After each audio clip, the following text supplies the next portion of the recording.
Okay okay, अब audible है। Okay बच्चा, तो स्टार्ट करें। Shall we start?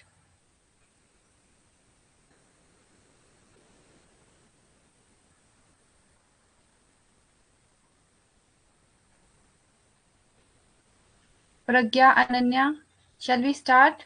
एक बार टाइप कर दो, चैट बॉक्स में लिख दो।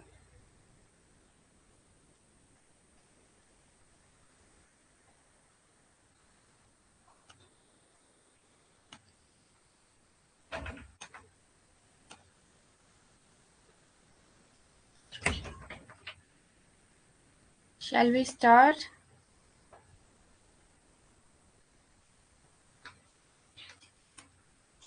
ओके बच्चे, तो स्टार्ट करते हैं।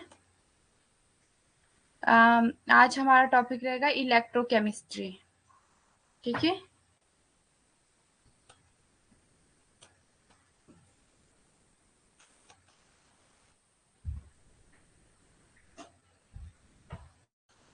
स्क्रीन विजिबल है बच्चे?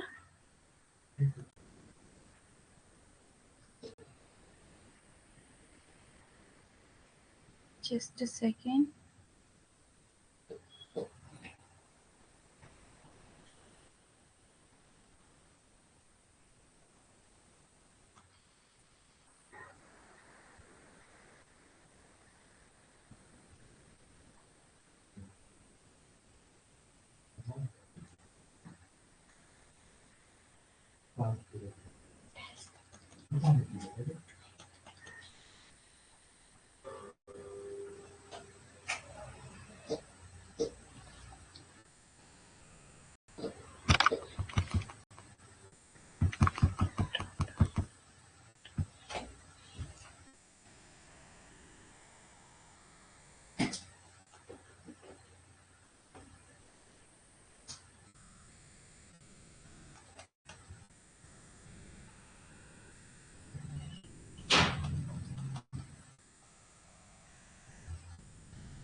सुनो, एक मिनट,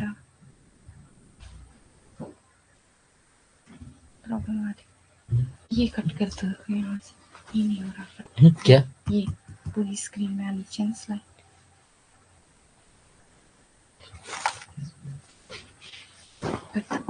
कौन सा वाला? ये यहाँ से क्रॉस में नहीं टिक हो रहा।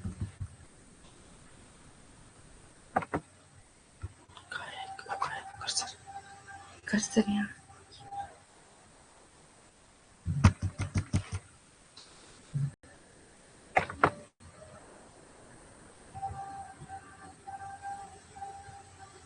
यहाँ नहीं कोई पढ़ा था क्या?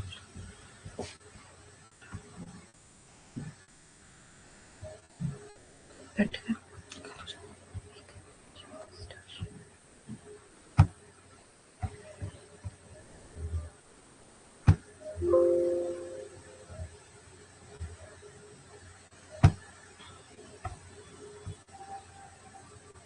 बच्चे 1 मिनट वेट करना। तो ऐसे ही चलाना था, बोला ऐसे ही करना था। अब इसको ये नहीं हो रहा है, यहाँ से कट।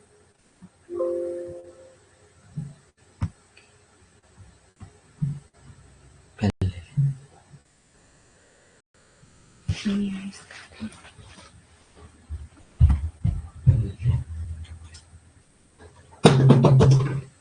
हाँ तो क्या था? हम देखते हैं।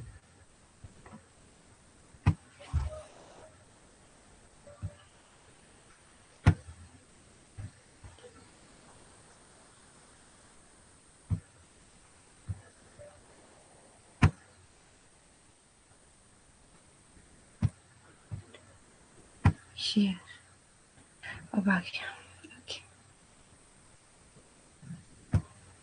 ओके बच्चे, तो लेट्स स्टार्ट। ओके, इलेक्ट्रोकेमिस्ट्री आज का जो हमारा टॉपिक है that is electrochemistry. Just a second. Hello, हाँ जी सर, बस स्टार्ट हो गया। Okay sir.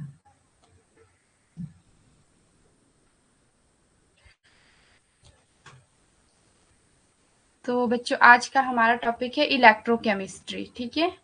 इलेक्ट्रोकेमिस्ट्री में हम क्या पढ़ते हैं, इलेक्ट्रिसिटी की प्रोडक्शन के बारे में कि किस तरह से इलेक्ट्रिसिटी प्रोड्यूस होगी, ठीक है। हम देखेंगे कि कहाँ से केमिकल रिएक्शन से या किस फॉर्म में हमें इलेक्ट्रिसिटी प्रोड्यूस होगी। स्पॉन्टेनियस का मतलब होता है स्पॉन्टेनियस रिएक्शन के थ्रू। स्पॉन्टेनियस रिएक्शन की बात करेंगे हम इसमें। स्पॉन्टेनियस मतलब जो अपने आप रिएक्शन हो रहा है, ठीक है, अपने आप रिएक्शन होगा। इलेक्ट्रिसिटी की प्रोडक्शन के बारे में देखेंगे हम, ठीक है। इसमें पढ़ेंगे रेडॉक्स रिएक्शन के बारे में। रेडॉक्स आपको पता है, रेडॉक्स रेड, रेड मतलब रिडक्शन और ऑक्स मतलब ऑक्सीडेशन, कि इस सेल में क्या होगा, ऑक्सीडेशन भी एज वेल एज रिडक्शन भी। फिर हम पढ़ेंगे मेटेलिक और इलेक्ट्रोलिटिक कंडक्टर के बारे में। तो ऐसे कंडक्टर जिससे इलेक्ट्रिसिटी पास हो जाए उसी को हम क्या बोलते हैं, इलेक्ट्रिक कंडक्टर, ठीक है। जिससे नहीं पास होती वो नॉन कंडक्टर। कंडक्टर जैसे कॉपर, सिल्वर, आयरन, ये क्या है, कंडक्टर्स, ठीक है। अब देखो, वेरी इंपॉर्टेंट, कि इलेक्ट्रोलाइट्स क्या होते हैं। इलेक्ट्रोलाइट्स या फिर इलेक्ट्रोलिटिक कंडक्टर्स, इलेक्ट्रोलाइट्स होते हैं बच्चे कि जिसमें से इलेक्ट्रिसिटी पास हो जाते हैं, ठीक है। ऐसे सब्सटेंस, फॉर एग्जांपल मैंने एक बीकर लिया, बीकर में मैंने क्या लिया, NaCl, ठीक है, सोडियम क्लोराइड, नमक। मैंने पानी लिया, पानी के बीच नमक डाल दिया, ठीक है। अब इस तरह अगर मैं इसमें से इलेक्ट ये मैंने इसमें 2 इलेक्ट्रोड्स डाल दिए और इसे वायर से कनेक्ट कर दिया थ्रू बैटरी, और क्या कनेक्ट कर दिया, एक बल्ब। फिर अगर ये बल्ब में लाइट जल गई तो दैट मीन्स इलेक्ट्रिसिटी हम प्रोड्यूस हो गई, तो हम बोलेंगे कि NaCl क्या है, इलेक्ट्रोलाइट, ठीक है। इससे क्या हो गया, इलेक्ट्रिसिटी हमें मिल गई, तो NaCl इज इलेक्ट्रोलाइट। तो ऐसे सब्सटेंसेस, कोई भी सब्सटेंसेस जिससे हमें इलेक्ट्रिसिटी मिल रही है, पानी में हमने डाला, इलेक्ट्रिसिटी जनरेट होती है, तो उन्हें बोलेंगे इलेक्ट्रोलाइट्स। उसका अपोजिट हो गया नॉन इलेक्ट्रोलाइट। फॉर एग्जाम्पल यहाँ देखो, शुगर का सॉल्यूशन है, हमने एक बीकर लिया, पानी डाला और शुगर का उसमें ऐड कर दिया, बैटरी से कनेक्ट कर रखा है इस बल्ब को। देखो इस बल्ब में कोई लाइट नहीं चली, मतलब इलेक्ट्रिसिटी कंडक्ट नहीं हुई। तो जो इलेक्ट्रिसिटी कंडक्ट नहीं करते उन्हें हम बोलते हैं नॉन इलेक्ट्रोलाइट, लाइक आपके sugar, glucose and urea. These are non electrolyte because do not conduct the electricity. Clear? Electrolytes को आप बोलेंगे जो इलेक्ट्रिसिटी कंडक्ट करते हैं, नॉन इलेक्ट्रोलाइट जो इलेक्ट्रिसिटी कंडक्ट नहीं करते। अब देखो इलेक्ट्रोलाइट्स भी कितने टाइप के होते हैं। अब जो इलेक्ट्रिसिटी को कंडक्ट करते हैं 2 टाइप के, या तो हमारा स्ट्रॉन्ग इलेक्ट्रोलाइट होगा या फिर वीक। स्ट्रॉन्ग इलेक्ट्रोलाइट का मतलब है कि जो सॉल्यूशन में कंप्लीटली डिसोशिएट हो जाते हैं। जैसे हमने NaCl लिया था, तो जैसे ही हमने सॉल्यूशन यानी कि पानी में इसे डाला तो ये Na अलग हो गया और क्लोराइड अलग हो गया, मतलब पूरी तरह से टूट गया। डिसोसिएशन का मतलब जो पूरी तरह से टूट जाए आयंस के फॉर्म में, तो उसे बोलते हैं स्ट्रॉन्ग इलेक्ट्रोलाइट। तो आपका KCl हो गया, K पॉजिटिव और Cl negative. Similarly HCl, H positive ion and chlorine negative ion पानी में डालते ही क्या हो गए, कंप्लीटली डिसोसिएट, पूरी तरह से टूट गए। तो दीज आर स्ट्रॉन्ग इलेक्ट्रोलाइट्स। आप देखो इस पिक में देखो यहाँ NaCl, तो हमने बीकर में डाला, 2 इलेक्ट्रोड है यहाँ और बैटरी, ये देखो बल्ब जला हुआ है, ठीक है। तो इसको हम बोलेंगे स्ट्रॉन्ग इलेक्ट्रोलाइट। वीक इलेक्ट्रोलाइट क्या होता है, फॉर एग्जाम्पल एसिटिक एसिड। अब वीक में बच्चा पूरी तरह से डिसोसिएशन नहीं होती, आयंस की।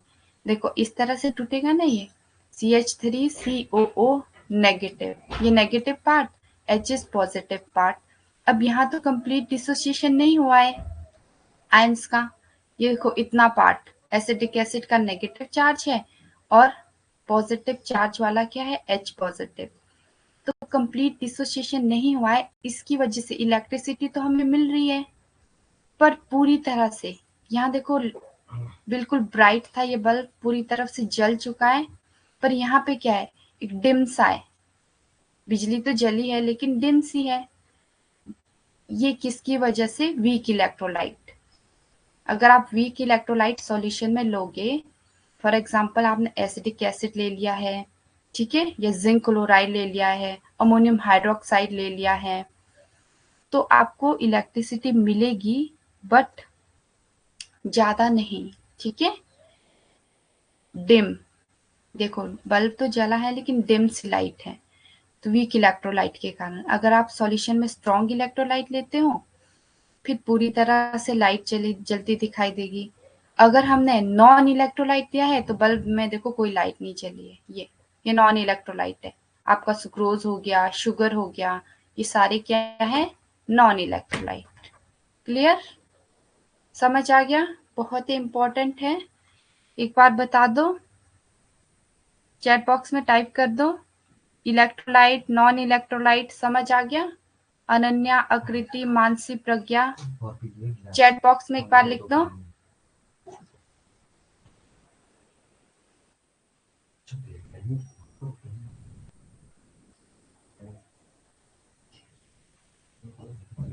एक बार टाइप कर दो बच्चा।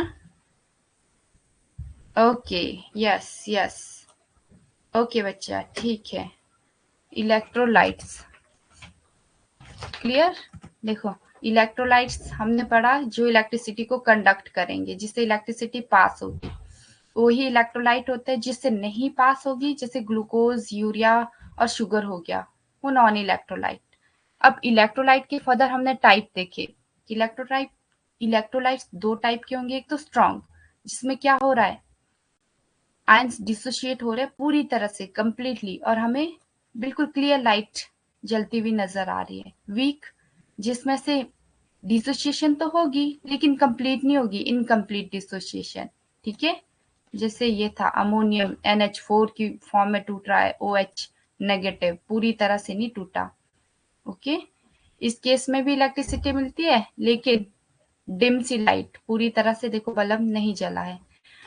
और नॉन इलेक्ट्रोलाइट जिसमें बिल्कुल भी लाइट नहीं जलेगी, बल्ब ऐसा सच पड़ा हुआ है। क्लियर। अब नेक्स्ट बात करते हैं कि factors affecting conductivity of electrolytic solution, कि कौन कौन से ऐसे फैक्टर है जिनसे कंडक्टिविटी का हम पता कर सकते हैं। फर्स्ट देखते हैं आयन इंटरआयनिक अट्रैक्शंस। इंटरआयनिक अट्रैक्शन का मतलब है, अगर हम सोल्यूट की बात करते हैं तो सोल्यूट तो हमारा क्या है, Na और Cl, यही था सोल्यूट। अब सोल्यूट सोल्यूट इंटरेक्शन अगर ज्यादा होगी, सोल्यूट सॉल्यूशन में हमारे सोल्यूट के मतलब ये मैंने दो मॉलिक्यूल्स, दो कंपाउंड ले लिए NaCl के, अगर इनके बीच में स्ट्रॉन्ग अट्रैक्शन है तो डिसोसिएशन तो कम होगी, डिसोसिएशन कम ही होगी ना। अगर अट्रैक्शन ज्यादा है सॉल्यूट के बीच में तो वो कम डिसोसिएट होगा सॉल्यूशन में, ठीक है। तो डिसोसिएशन क्या होती है, तो कम होती है। तो फर्स्ट आप इंटरआयनिक अट्रैक्शंस की बात करेंगे कि कोई ऐसे सॉल्यूट लिए हमने जिसके बीच में इंटर अट्रैक्शन ज्यादा है तो वो कम डिसोसिएट होगा। सेकंड है सॉल्वेशन ऑफ आयन। अब हम बात करते हैं सॉल्यूट और सॉल्वेंट की। सॉल्यूट तो फॉर एग्जांपल जैसे हम NaCl ले लेंगे और सॉल्वेंट क्या है, पानी। अब अगर वाटर और सॉल्यूट इन दोनों के बीच में अट्रैक्शन स्ट्रॉन्ग है तब क्या होगा, तब भी अट्रैक्शन स्ट्रॉन्ग है तो ये टूटेगा नहीं, आयंस डिसोशिएट नहीं होंगे, इससे भी कंडक्टिविटी कम होगी, ठीक है। नेक्स्ट पॉइंट है विस्कोसिटी ऑफ सॉल्वेंट। विस्कोसिटी का मतलब होता है ना विस्कस। फॉर एग्जांपल आप हनी ले लो, ठीक है, हनी ज्यादा विस्कस होता है। विस्कोसिटी, शहद की विस्कोसिटी क्या होती है? ज्यादा। अगर हम कोई ऐसा सॉल्वेंट लेते हैं, मान लो मैंने बीकर में पानी की जगह शहद ले लिया, शहद की विस्कोसिटी ज्यादा है। अब इसमें क्या होगा, इसमें अगर मैं कोई अपना सॉल्यूट डाल दूंगी NaCl, तो कंडक्टिविटी नहीं होगी, नहीं होगी। क्यों? क्योंकि हमारा सॉल्वेंट क्या है? विस्कस, ठीक है। विस्कोसिटी की वजह से अगर आप विस्कस सॉल्वेंट लेते हैं तो इलेक्ट्रिक कंडक्टिविटी नहीं होगी, ठीक है। क्लियर? इलेक्ट्रोलिटिक कंडक्शन, तो इलेक्ट्रोलिटिक कंडक्शन के बारे में हमने पढ़ा कि electric power of electrolytes conduct electric current, कि हमने देखा कि कौन कौन से इलेक्ट्रोलाइट हम सॉल्यूशन में डाल दें जो क्या करते हैं? इलेक्ट्रिसिटी को प्रोड्यूस करते हैं। Clear? Factors affecting the electrical conductivity में आप क्या कौन कौन से फैक्टर बताओगे? एक तो इंटरआयनिक अट्रैक्शन, किसके बीच में? सॉल्यूट सॉल्यूट के बीच में। अगर ज्यादा इंटरेक्शन होगी तो डिसोसिएशन उसमें कम होगी, कम डिसोसिएशन तो हमें इलेक्ट्रिसिटी भी कम प्रोड्यूस मिलेगी। सॉल्वेशन ऑफ आयन, अगर हम लेंगे सॉल्यूट और सॉल्वेंट की बात करेंगे, दोनों के बीच इंटरेक्शन ज्यादा होगी, तब भी क्या होगा? डिसोसिएशन नहीं हो पाएगी और कंडक्टिविटी कम होगी। अगर हम कोई विस्कस सॉल्वेंट लेते हैं तो फिर क्या होगा? तब भी डिसोसिएशन नहीं हो पाएगी और इलेक्ट्रिक कंडक्टिविटी नहीं मिलेगी। तो बच्चे ये 3 फैक्टर है जो आपको इलेक्ट्रिक कंडक्टिविटी के बारे में बताते हैं। क्लियर? अच्छा, नेक्स्ट वेरी वेरी इंपॉर्टेंट, अब देखो रेजिस्टेंस, ठीक है। फिजिक्स में भी आपने पढ़ा होगा रेजिस्टेंस। रेजिस्टेंस क्या मेजर करता है बेटे? रेजिस्टेंस हमें बताता है ऑब्स्ट्रक्शन के बारे में, रुकावट के बारे में, ठीक है, कि करंट फ्लो हो रहा है। अगर हम देखें कि करंट फ्लो हो रहा है, बीच में कहीं रुक गया, करंट फ्लो नहीं हो गया, कोई भी जो रुकावट आ रही है उसको हम क्या बोलते हैं? रेजिस्टेंस, ठीक है। किससे मेजर करते हैं? रेजिस्टेंस से। फॉर एग्जाम्पल ये वायर है, ये देखो करंट इसमें फ्लो हो रहा है लेकिन बीच में से यहाँ फ्लो नहीं हो रहा, इस पॉइंट में, ठीक है। अगर हमने इस वायर में जगह जगह बल्ब लगा रखे हैं इस तरह से, तो बीच में क्या होगा कि ये बल्ब फ्यूज हो गया, ये जल नहीं रहा।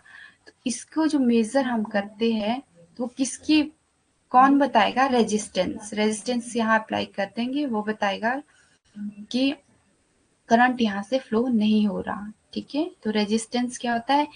It measures the obstructions to flow the current, current flow हो रहा है, ऑब्स्ट्रक्शन उसकी रुकावट। एक तरह से आपने जब भी रेजिस्टेंस वर्ड आएगा तो आप अपने माइंड में लाना कि रुकावट, कि करंट फ्लो होने में जहां रुकावट आ रही है वहां हम क्या लगाते हैं? रेजिस्टेंस, ठीक है। तो डेफिनेशन में आप बताओगे it measures the obstructions to flow of current. Clear?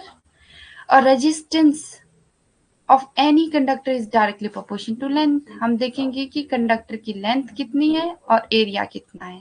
तो resistance is directly proportional to length over area, ठीक है। Resistance directly proportional to length over area. अब प्रोपोर्शनैलिटी का साइन हटाने के लिए हम यहाँ लगाते हैं कांस्टेंट, दैट इज रॉ।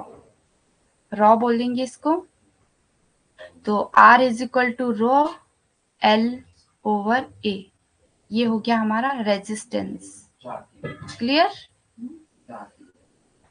जो रॉ होता है, रो कांस्टेंट ऑफ प्रोपोर्शनैलिटी, इसी को हम बोलते हैं स्पेसिफिक कंडक्टेंस। क्लियर? इसकी यूनिट क्या होती है? ओम्स। रॉ को यूनिट क्या होती है? ओम, ठीक है। ओम याद रखना आपने। रॉ की यूनिट, ये रेजिस्टेंस की यूनिट क्या होती है? ओम। क्लियर? अब रेजिस्टेंस के बाद हम देखेंगे ये रॉ रेजिस्टिविटी, ठीक है। रेजिस्टिविटी, रेजिस्टिविटी को बच्चा स्पेसिफिक रेजिस्टेंस भी आप बोल सकते हो, रेजिस्टिविटी भी एक ही बात है। क्लियर? रेजिस्टेंस को हमने देखा था कि रेजिस्टेंस क्या होता है, resistance is equal to rho l by a. अगर आप इस लेंथ को 1 सेंटीमीटर कर लो, एरिया को 1 सेंटीमीटर स्क्वायर होता है, 1 कर दिया हमने, तो आपका रेजिस्टेंस किसके इक्वल हो गया, रेजिस्टिविटी के। R इज इक्वल टू रो, ठीक है, क्योंकि लेंथ भी हमने 1 रखी, एरिया भी कितना रखा 1, इसीलिए R इज इक्वल टू रो। तो रेजिस्टिविटी को डिफाइन करना होगा। आप कैसे डिफाइन करोगे? Resistivity is defined as the resistance of a conductor of 1 centimetre length having area of cross section equal to 1 centimetre. Clear? यहाँ देखो इस तरह से ये लेंथ ली हमने, ठीक है, लेंथ, और ये हो गया हमारा एरिया। लेंथ भी 1 सेंटीमीटर रख दी हमने, एरिया 1 सेंटीमीटर का स्क्वायर। तो हमारा रेजिस्टेंस किसके इक्वल हो जाता है, रेजिस्टिविटी के इक्वल। क्लियर? तो अगर हम इसकी यूनिट देखेंगे तो यूनिट क्या होगी, ओम्स, क्योंकि रेजिस्टेंस की यूनिट क्या थी, रेजिस्टेंस की यूनिट थी, देखो रेजिस्टिविटी हम यहां से निकाल सकते हैं, R is equal to rho L by a. अगर मुझे रो निकालना है, R इस तरफ हो गया, A बाय L, यही हो गया, ठीक है। अब रेजिस्टेंस यूनिट देखिए, तो रेजिस्टेंस की आपको पता है ओम। एरिया, एरिया की क्या होती है, सेंटीमीटर का क्यूब, और लेंथ सेंटीमीटर, 1 सेंटीमीटर से 1 सेंटीमीटर कैंसल, तो ohm centimetre is the unit of rho. Clear? Ohm centimetre या फिर ओम मीटर, अगर आप मीटर में ले रहे हो तो ohm metre is the unit of resistivity. Clear बच्चा? समझ आया रेजिस्टेंस एंड रेजिस्टिविटी? एक बार चैट बॉक्स में टाइप कर दो, अनन्या, आकृति, मानसी, प्रज्ञा।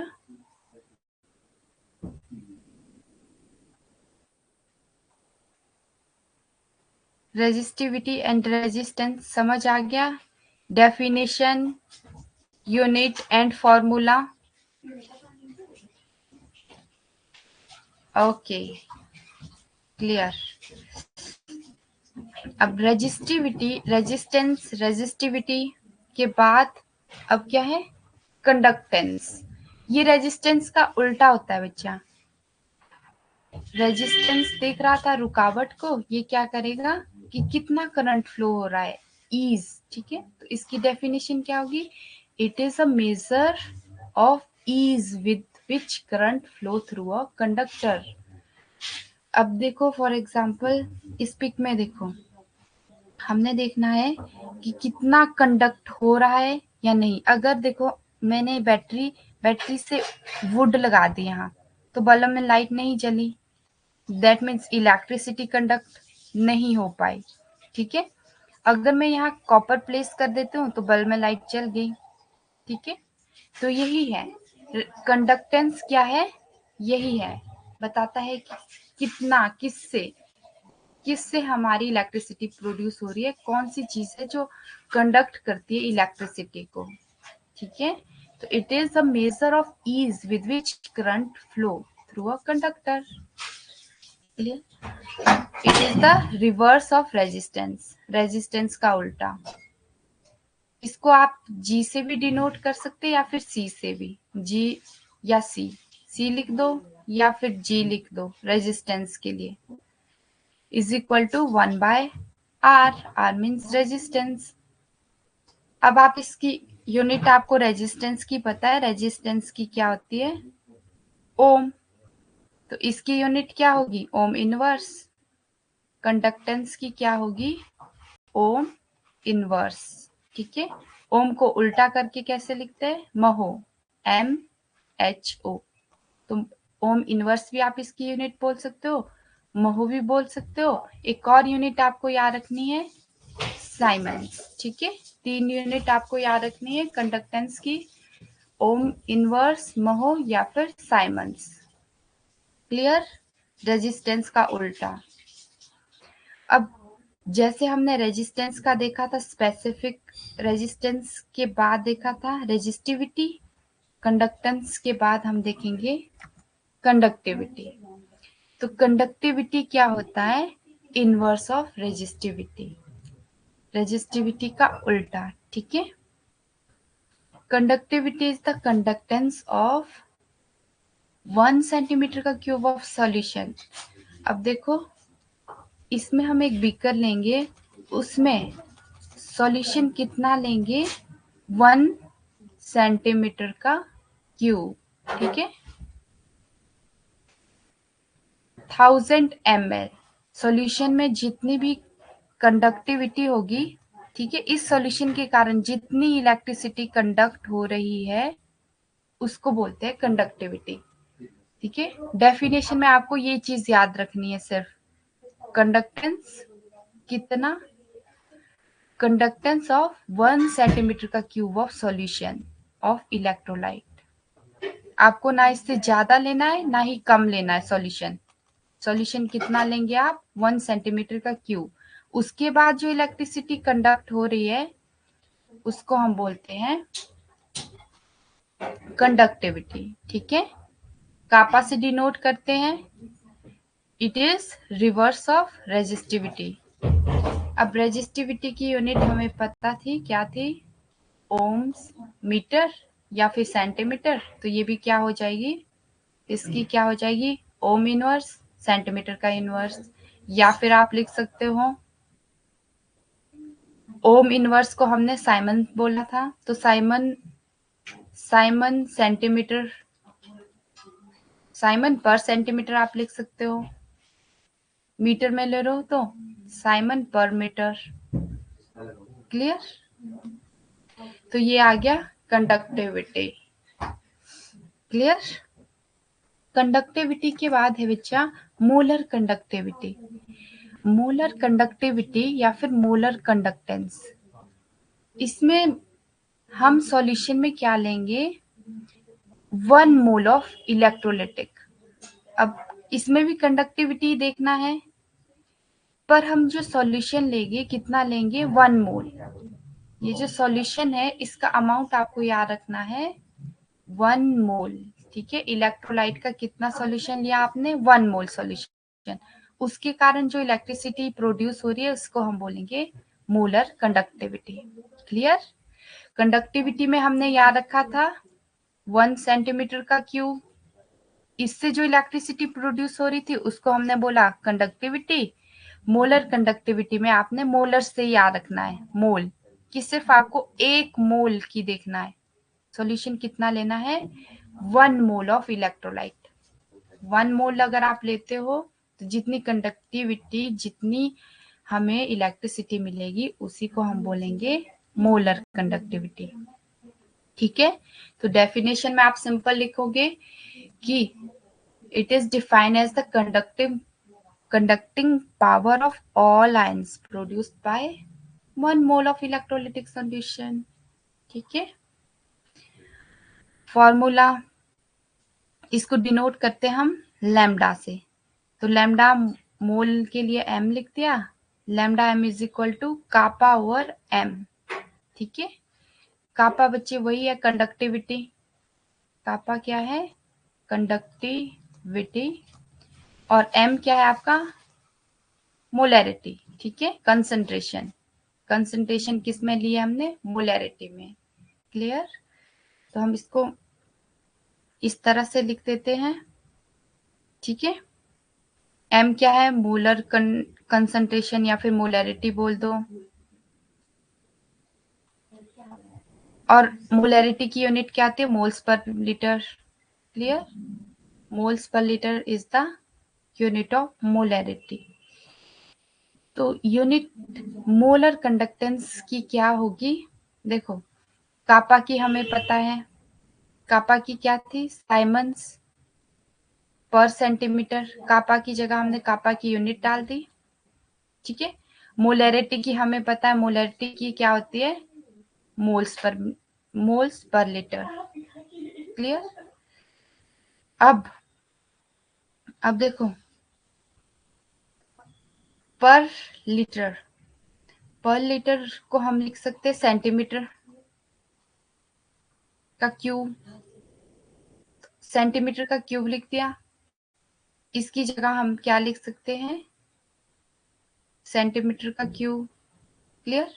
तो सेंटीमीटर का क्यूब यहाँ चला गया, तो ये क्या हो गया, सेंटीमीटर का क्यूब। यहाँ इनवर्स था, ठीक है, ऊपर जाके क्या हो गया, क्यूब। अब क्या करना है, इससे 1 सेंटीमीटर ये वाला कट हो गया। क्लियर। तो हमें क्या बचा, साइमन ये वाला सेंटीमीटर का स्क्वायर, एक तो कट हो गया यानी कि दो रह गए यहाँ पे, तो सेंटीमीटर का स्क्वायर और मोल ऊपर जाके क्या हो गया, per mole. Clear. Very very important unit. As such एक 1 मार्क्स में पूछ लेते हैं, what is the unit of molar conductivity. Kappa की जगह हमने उसकी यूनिट रखी, और मोलैरिटी की जगह मोलैरिटी की यूनिट रख दो। लीटर को किस में कन्वर्ट कर दो, सेंटीमीटर पर क्यूब लिख दिया हमने लीटर की जगह, पर क्यूब। ठीक है, मोल को इधर ही रखा, पर क्यूब को ऊपर सेंटीमीटर का क्यूब लिख दिया। 1 सेंटीमीटर से 1 सेंटीमीटर कैंसल, तो कितना बचा, साइमन सेंटीमीटर का स्क्वायर पर मोल। क्लियर। अगर आप मीटर में ले रहे हो तो इस तरह से लिख सकते हैं, साइमन मीटर का स्क्वायर पर मोल। इतना समझ आया, इतना समझ आया बच्चा, चैट बॉक्स में एक बार लिख दो।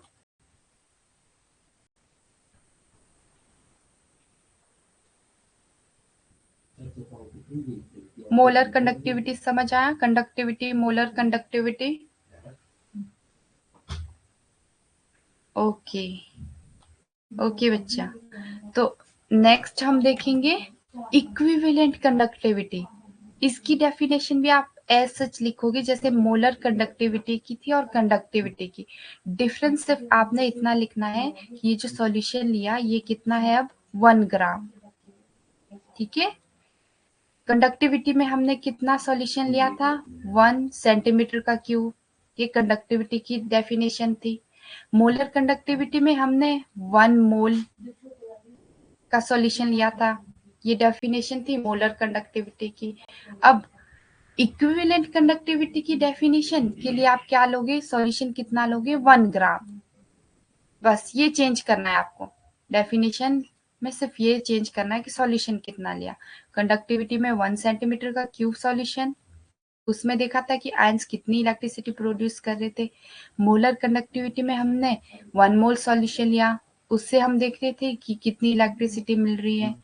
अब इक्विवेलेंट कंडक्टिविटी में जो हम सॉल्यूशन लेंगे वो कितना रहेगा हमारा, 1 ग्राम, और उससे देखेंगे हम कि कितनी हमें इलेक्ट्रिसिटी मिल रही है।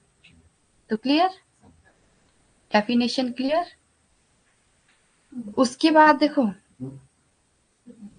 इसका फॉर्मूला भी सेम रहेगा जैसा मोलर कंडक्टिविटी का था, बट कंसंट्रेशन की जगह देखो हमने वहां मोलैरिटी लिखा था, देखो हमने यहाँ क्या लिखा था, मोलैरिटी m, लेकिन यहाँ क्या लिखेंगे हम, नॉर्मेलिटी। c लिख दो या फिर आप n भी लिख सकते हो, c की जगह c लिख दो या n लिख दो कि यहाँ नॉर्मेलिटी लेते हैं। ओके, क्योंकि नॉर्मेलिटी में ग्राम इक्विवेलेंट की बात करते हैं ना, और सॉल्यूशन में हमने ग्राम लिया है, 1 ग्राम सॉल्यूशन, तो हमने यहाँ क्या लिख दिया, नॉर्मेलिटी। क्लियर।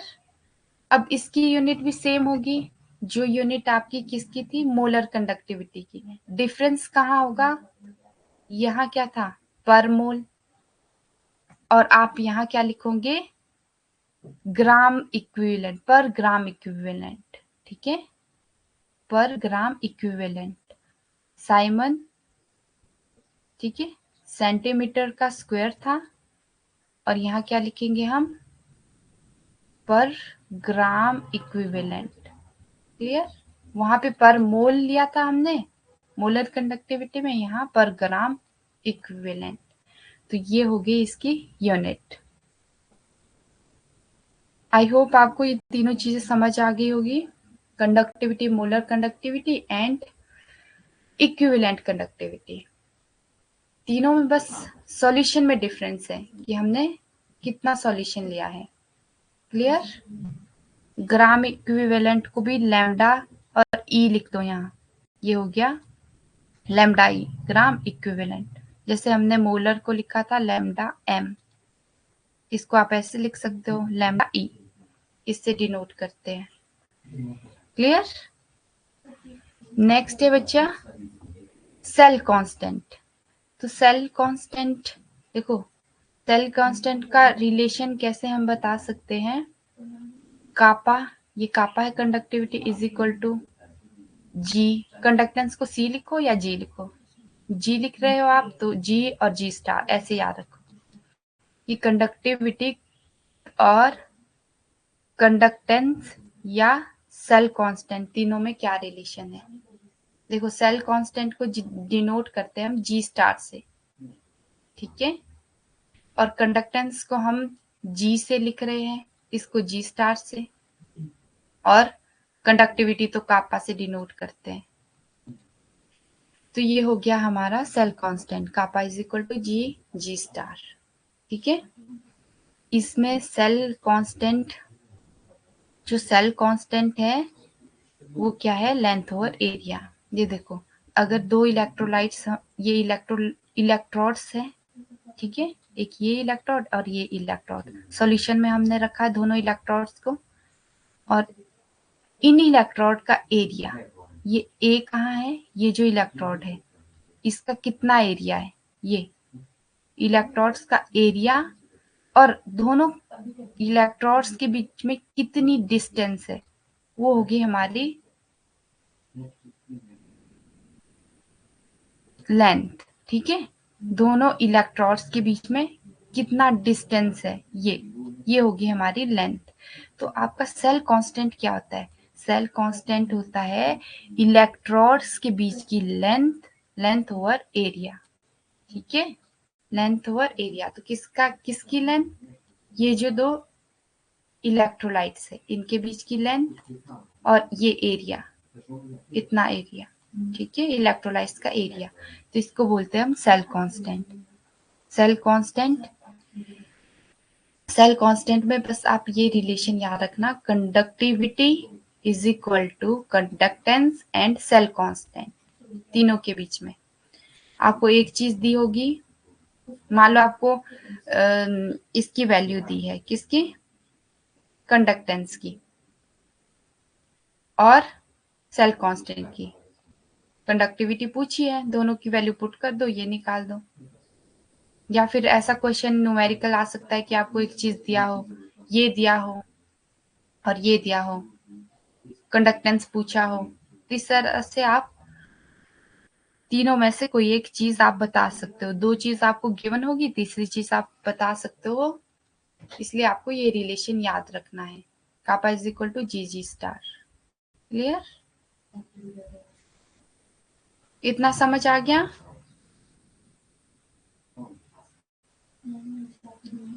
बता दो बच्चे, चैट बॉक्स पे एक बार टाइप कर दो, इतना समझ आ गया?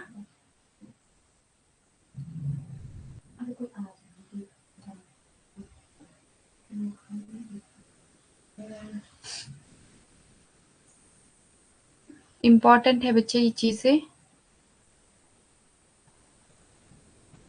चैट बॉक्स में लिख दो एक बार। क्या आपको यहाँ तक समझ आ गया? रेजिस्टेंस, रेजिस्टिविटी, कंडक्टेंस, कंडक्टिविटी और मोलर कंसंट्रेशन, मोलर कंडक्टिविटी और इक्विवेलेंट, सेल कांस्टेंट। ओके बच्चा, यस। तो अब नेक्स्ट देखते हैं हम।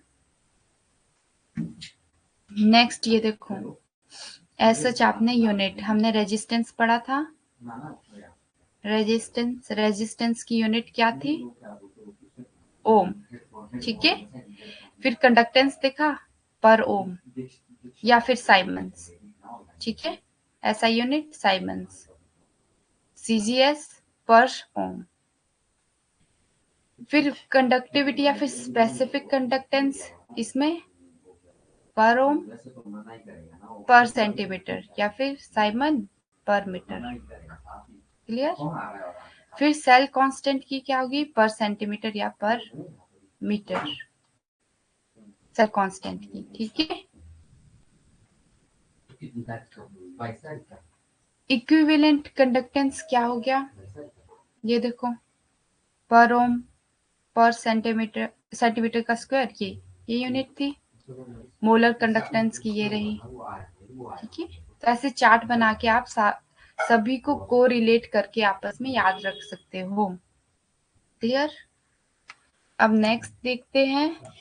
नेक्स्ट है वेरी इंपॉर्टेंट बच्चा, इसको ध्यान से समझना, variation of conductivity and molar conductivity with concentration, कि कंसंट्रेशन के साथ कंडक्टिविटी का क्या लेना देना है। देखो सबसे पहले मैं एक बीकर बनाती हूँ। बीकर में मैंने क्या लिया कि यहाँ कंसंट्रेशन बहुत ज्यादा है, ये देखो इलेक्ट्रोलाइट से यहाँ कंसंट्रेशन बहुत ज्यादा है। ये मैंने क्या ले लिया अपने इलेक्ट्रोलाइट्स सॉल्यूशन में, ठीक है। तो सॉल्यूशन के बीच इलेक्ट्रोलाइट्स की कंसंट्रेशन क्या है, बहुत ज्यादा। अब अगर कंसंट्रेशन ज्यादा होगी तो कंडक्टिविटी क्या होगी, आप बताओ। कंसंट्रेशन ज्यादा है स्पीकर में तो इलेक्ट्रिक कंडक्टिविटी कैसी होगी, ज्यादा लाइट मिलेगी या कम इलेक्ट्रिसिटी। चैट बॉक्स में एक बार लिख दो कि अगर हमारे इलेक्ट्रोलाइट की कंसंट्रेशन ज्यादा है तो इलेक्ट्रिक कंडक्टिविटी क्या होगी बेटे, इलेक्ट्रिक कंडक्टिविटी। चलो लिखो चैट बॉक्स में।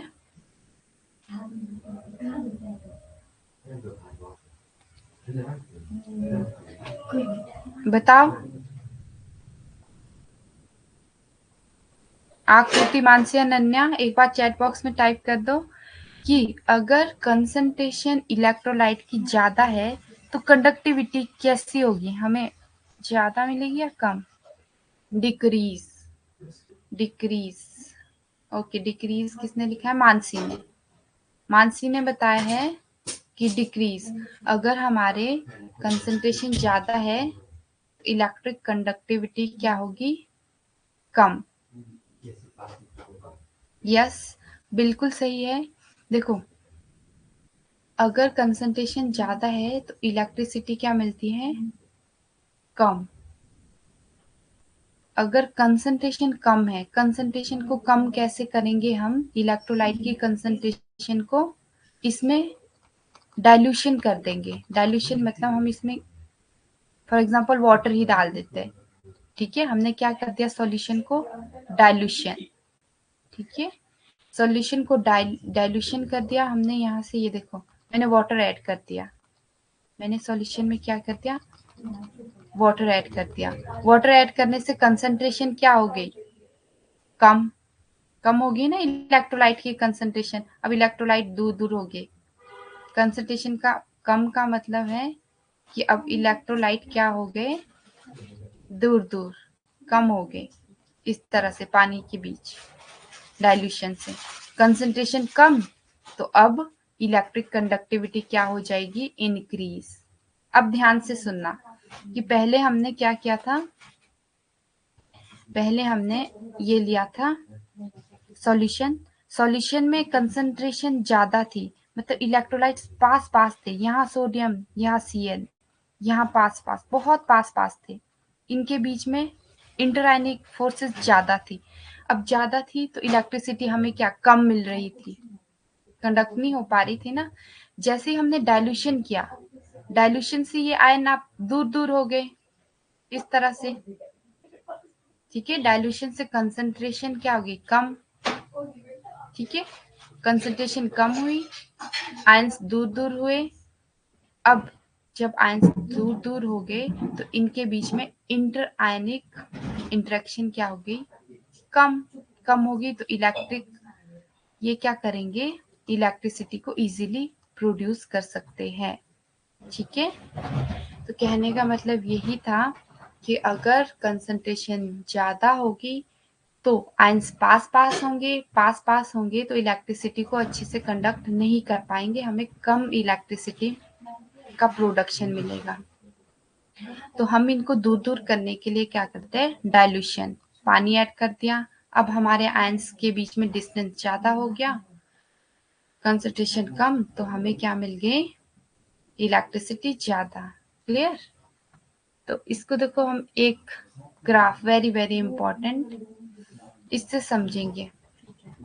ठीक है, इससे पहले मैं आपको बता देती हूँ, ये देखो, ये हमने एक ग्राफ लिया, इसमें इस तरफ हम देखते हैं कंडक्टिविटी और यहाँ पे कंसंट्रेशन। ठीक है, यहाँ क्या लिया है हमने, कंसंट्रेशन। यहाँ को कंसंट्रेशन बढ़ती जा रही है, यहाँ को मोलर कंडक्टिविटी बढ़ती जा रही है। अब हम ले लेते कोई स्ट्रॉन्ग इलेक्ट्रोलाइट, जैसे HCl स्ट्रॉन्ग इलेक्ट्रोलाइट है। सबसे पहले उसकी कंसंट्रेशन ज्यादा थी तो वो यही होगा, ये रहा, इसकी कंसंट्रेशन ज्यादा है, देखो इस तरफ कंसंट्रेशन ज्यादा है तो इतनी ज्यादा है यहाँ पे। ठीक है, अब ज्यादा है तो ये देखो यहाँ इतनी सी, इसको क्या है, कंडक्टिविटी कम है, इतनी सी कंडक्टिविटी दे रहा है इस पॉइंट पे। ठीक है, मान लो यहाँ 10 लिखा है हमने, तो इतनी सी ही कंडक्ट कर रहा है इलेक्ट्रिसिटी को। अब हम डाइल्यूशन करेंगे, डाइल्यूशन करने से कंसंट्रेशन देखो कम होती जा रही है ना, इधर को तो कम हो रही है ना, यहाँ को कंसंट्रेशन देखो यहाँ को कम हो रही है, उल्टा चले, कम होती जाएगी, लेकिन साथ में ये बढ़ता जाएगा ऊपर को, मोलर कंडक्टिविटी। तो जैसे जैसे हम डाइल्यूशन कर रहे हैं, पानी को ऐड करते जा रहे हैं, डाइल्यूशन करते जा रहे हैं, तो देखो कंसंट्रेशन कैसे कम होती जा रही है और मोलर कंडक्टिविटी बढ़ती जा रही है, ये देखो इस तरह से। ठीक है, तो एक पॉइंट ऐसा आएगा कि यहाँ पे कंसंट्रेशन क्या होगी, इस पॉइंट पे 0, क्योंकि कंसंट्रेशन यहाँ को बढ़ रही थी, तो वापस आएंगे यहाँ तो कंसंट्रेशन 0 होगी। ठीक है, और मोलर कंडक्टिविटी ऊपर को बढ़ रही थी, तो यहाँ कंसंट्रेशन 0 है, तो मोलर कंडक्टिविटी क्या है, मैक्सिमम। क्लियर। तो इस पॉइंट को हम बोलते हैं बच्चा इनफिनाइट डाइल्यूशन।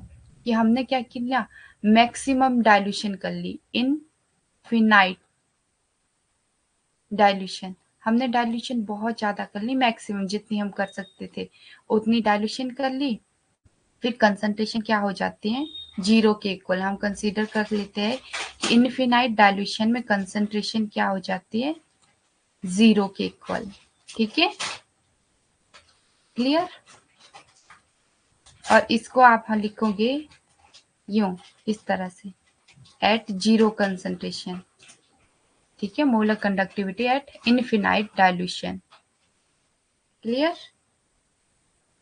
समझ आ गया, बहुत ही इंपॉर्टेंट है। कंसंट्रेशन इंक्रीज यहाँ को हो रही थी, मोलर कंडक्टिविटी यहाँ को इंक्रीज हो रही थी।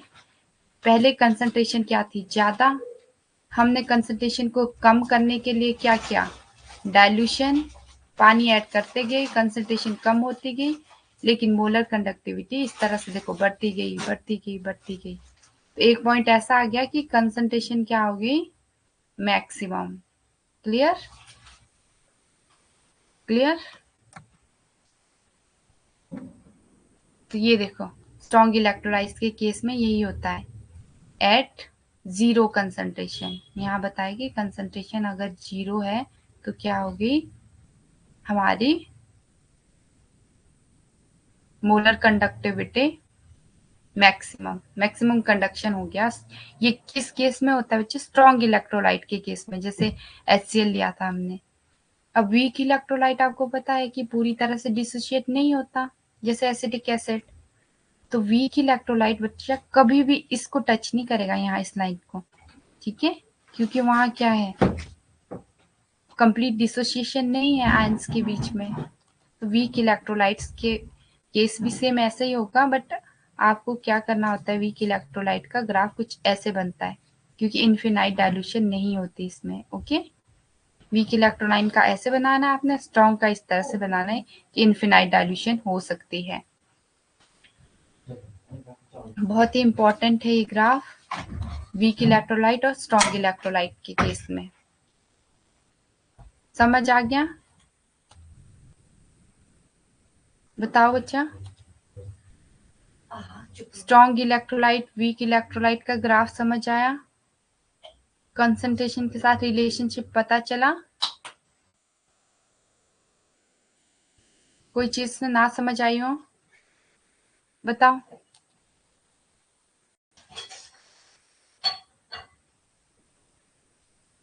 चैट बॉक्स में टाइप करो। ओके बच्चा, समझ आ गया? तो देखो यही है कंडक्टिविटी। अगर वेरिएशन स्ट्रॉन्ग हमने पढ़ा अभी, variation of molar conductivity with concentration of strong electrolyte. तो स्ट्रॉन्ग इलेक्ट्रोलाइट के केस में हम बता सकते हैं कि मोलर कंडक्टिविटी किसके इक्वल हो गई थी, लैम्डा नॉट एम, इसी से डिनोट किया था हमने, ठीक है, zero at infinite dilution. Infinite dilution के लिए हमने ये लिखा था लैम्डा नॉट एम, ठीक है। The molar conductivity when concentration approaches to zero, जब कंसंट्रेशन जीरो मानी थी हमने, उसी को हमने इनफिनाइट डाइल्यूशन बोल दिया था, ठीक है। और इस तरह से हम डिनोट भी कर सकते हैं, ये है कंसंट्रेशन जीरो पे मोलर कंडक्टिविटी। देखो concentration approaches to zero at infinite dilution, okay. इसमें ये आपको एक रिलेशन याद रखना होता है, lambda M is equal to lambda naught M minus A C half, ठीक है, ए सी की पावर हाफ। ये क्या है, डिबाई हक्केलॉन-सागर इक्वेशन, ये याद रखना बच्चे। ए क्या है, कंसंट्रेशन इसमें, ओके। बाकी तो आपको पता है ये क्या है, molar conductivity at infinite dilution, ठीक है। अगर ये आपको ग्राफ समझ आ गया है, ये चीज पता चल गई है, तो आप इजीली लिख सकते हो। इनफिनाइट डाइल्यूशन का पता चल गया है ये, तो ये पॉइंट्स आप इजीली लिख सकते हो। क्लियर? नेक्स्ट बच्चे इसमें कोलेरशस लॉ। अब कोलेरशस लॉ भी इसके बाद ही शुरू होता है। जैसे हमारा स्ट्रॉन्ग इलेक्ट्रोलाइट्स के केस में हमने देखा था ना कि कंप्लीट डिसोसिएशन हो रही थी, इनफिनाइट डाइल्यूशन। जब इनफिनाइट डाइल्यूशन हो गया, ठीक है, हमने हमारी कंडक्टिविटी मैक्सिमम होगी।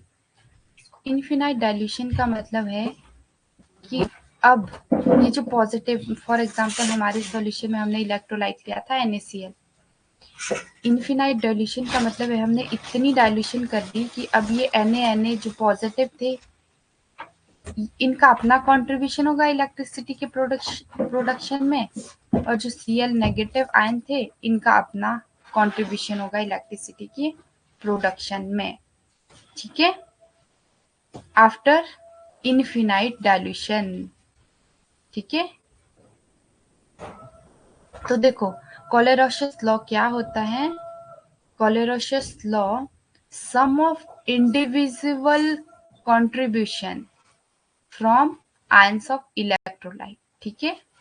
सम लेना है हमने individual contribution, for example NaCl के बारे में मैंने आपको बताया था।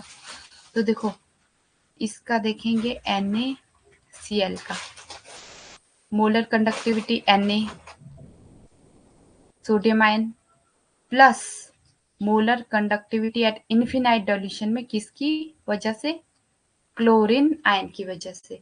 तो कोलेरशस लॉ को आप डिफाइन कैसे करोगे कि sum of individual contributions of ions, ठीक है, एट इनफिनाइट डाइल्यूशन, ठीक है, molar conductivity at infinite dilution, ये भी लिखना है साथ में, नॉट की इनफिनाइट डाइल्यूशन में बता सकते हैं। इससे पता चल गया होगा आपको कि सिर्फ स्ट्रॉन्ग इलेक्ट्रोलाइट के बारे में ही कोलेरशस लॉ बता रहा है, ठीक है, क्योंकि पूरी तरह से इनफिनाइट डाइल्यूशन तो हमें किसके केस में मिला था, सिर्फ स्ट्रॉन्ग इलेक्ट्रोलाइट के केस में। ये देखो इनफिनाइट डाइल्यूशन वीक में तो नहीं मिला था, है ना, ठीक है। स्ट्रॉन्ग में ही बना था ना इस तरह से ग्राफ की, यहाँ टच कर दिया था, यहाँ इनफिनाइट डाइल्यूशन हो गया था, कंसंट्रेशन इज इक्वल टू 0 की इक्वल हो गई थी, ठीक है। फिर हमने लिखा था यहाँ पे लैम्डा नॉट मैक्सिमम। ओके, तो कोलेरोशस लॉ को डिफाइन करना होगा, डिफाइन करना molar conductivity at infinite dilution, ठीक है। For any substance can expressed as sum of indivisible contributions from the ions of electrolyte. Example में ये लिख देना, simplest example, okay. Molar conductivity at infinite dilution sodium chloride, इसको इस तरह से लिख सकते हैं कि इनफिनाइट डाइल्यूशन में मोलर कंडक्टिविटी सोडियम आयन की प्लस क्लोरीन आयन की, दोनों का अलग अलग से क्या कंट्रीब्यूशन था, ठीक है, क्लियर। ये आयंस हो गए और ये मोलर कंडक्टिविटी होगी एट इनफिनाइट डाइल्यूशन। तो यही है कोलेरोशस लॉ। अब लेकिन ये किसकी एप्लीकेशन भी है, एप्लीकेशन ये है कि ऐसा तो हम नहीं निकाल सकते थे वीक इलेक्ट्रोलाइट के बारे में, लेकिन हम कैलकुलेट कर सकते हैं वीक इलेक्ट्रोलाइट का भी मोलर कंसंट्रेशन, ठीक है। कैसे, देखो ये कोलेरोशस लॉ था, कोलेरोशस लॉ से फाइंड आउट करेंगे, ऐसे तो ये पॉसिबल नहीं है, पर कोलेरोशस लॉ से कैसे करते हैं हम, हमने सिंपल से क्या करना है कि जैसे एसिडिक एसिड एक वीक इलेक्ट्रोलाइट था, तो हमें क्या करना होता है, इसके जो आयन थे ना, इसको स्ट्रॉन्ग इलेक्ट्रोलाइट में बनाना है, ठीक है। तो ये पॉजिटिव, ये नेगेटिव, इतने पार्ट में हम क्या डाल देंगे, Na, ठीक है, Na पॉजिटिव, सोडियम एसिटेट, और यहाँ पे क्या डाल देंगे Cl, HCl। तो तीन चीजें अब हमें मिली, एक ये बन गया सोडियम एसिटेट, दूसरा HCl, और तीसरा इन दोनों को आपस में मिक्स कर दिया Na और Cl को, तो बन गया NaCl, ठीक है। कंसीडर कर लिया हमने ये तीन इलेक्ट्रोलाइट। अब इस पे अप्लाई करेंगे कोलेरोशस लॉ। देखो सबसे पहले इसके आयंस निकाले हमने, इसको इसी तरह से टूटेगा ना, ये नेगेटिव और ये पॉजिटिव, एसिटेट नेगेटिव हो गया, सोडियम पॉजिटिव। अब HCl का भी वैसे किया, H positive, Cl negative, NaCl का भी Na positive plus Cl negative, ठीक है। तो करना क्या होता है आपको, इन दोनों को प्लस करना है और सोडियम वाले को NaCl को माइनस करना है, ठीक है।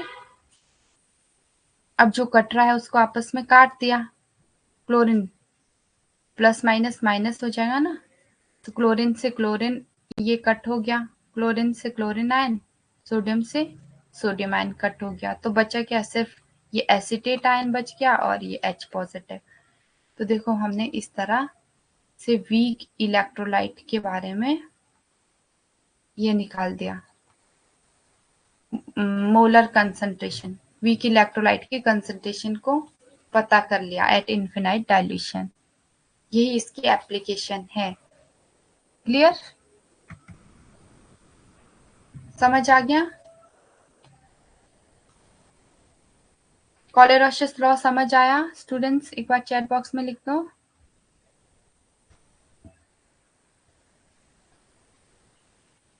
एक बार फिर से बता दूं कि समझ आ गया।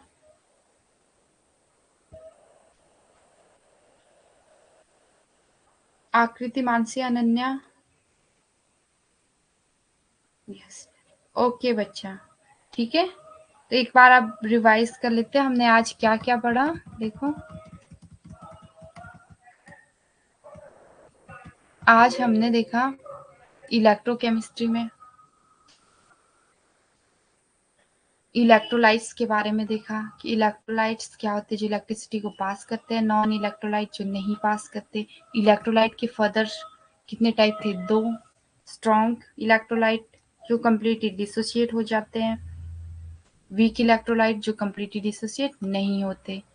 ये तीन एग्जाम्पल हमने देखे, ये स्ट्रॉन्ग का है, ये वीक का, ये जो डिसोसिएट नहीं होते, ठीक है, नॉन इलेक्ट्रोलाइट का, ये क्या है, नॉन इलेक्ट्रोलाइट।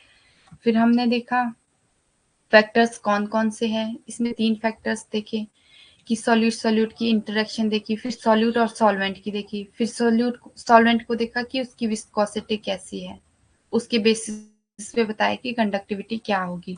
फिर हमने रेजिस्टेंस के बारे में देखा, ठीक है, रेजिस्टेंस का फॉर्मूला देखा, उसकी यूनिट देखी ओम्स। फिर रेजिस्टिविटी के बारे में देखा, रेजिस्टेंस के इक्वली था रेजिस्टिविटी जब हम 1 सेंटीमीटर लेते हैं लेंथ और 1 सेंटीमीटर लेते हैं एरिया। फिर हमने कंडक्टेंस देखा, कंडक्टेंस किसका उल्टा था, रेजिस्टेंस का, पर ओम इसकी यूनिट थी। फिर हमने कंडक्टिविटी देखा, कंडक्टिविटी में बस हमने डेफिनेशन में याद रखना है कि सॉल्यूशन कितना लिया था, 1 सेंटीमीटर का क्यूब, ठीक है। यूनिट्स किसका उल्टा था, रेजिस्टिविटी का, ठीक है।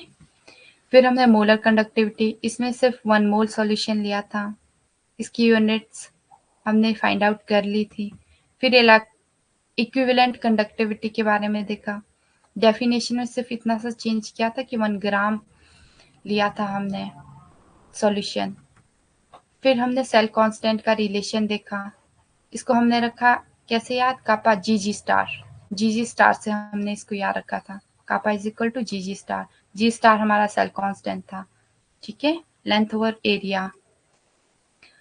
फिर हमने क्या देखा, variation of conductivity and molar conductivity, clear, strong electrolyte के केस में और वीक इलेक्ट्रोलाइट के केस में देखा कि कंसंट्रेशन ज्यादा होती है तो मोलर कंडक्टिविटी कैसी होगी, कम होगी कि ज्यादा, क्लियर।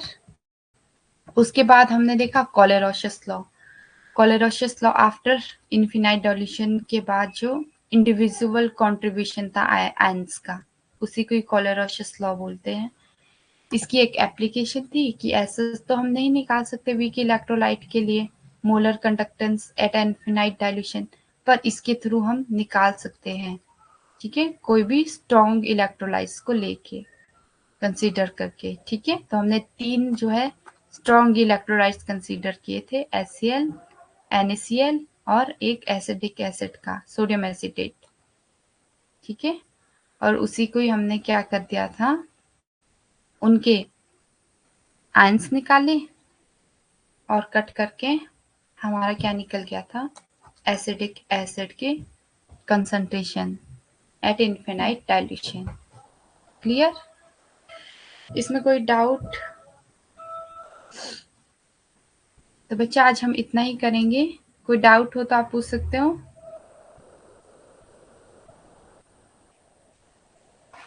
पूछो बच्चा, कोई डाउट।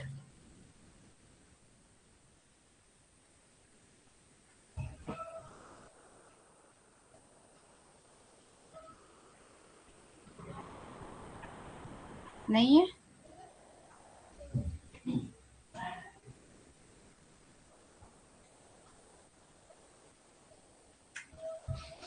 No doubt.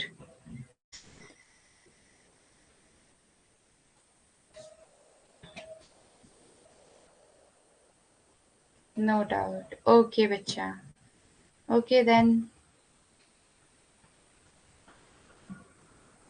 नेक्स्ट जो लास्ट टॉपिक है एक, वो हम नेक्स्ट क्लास में करेंगे, ओके।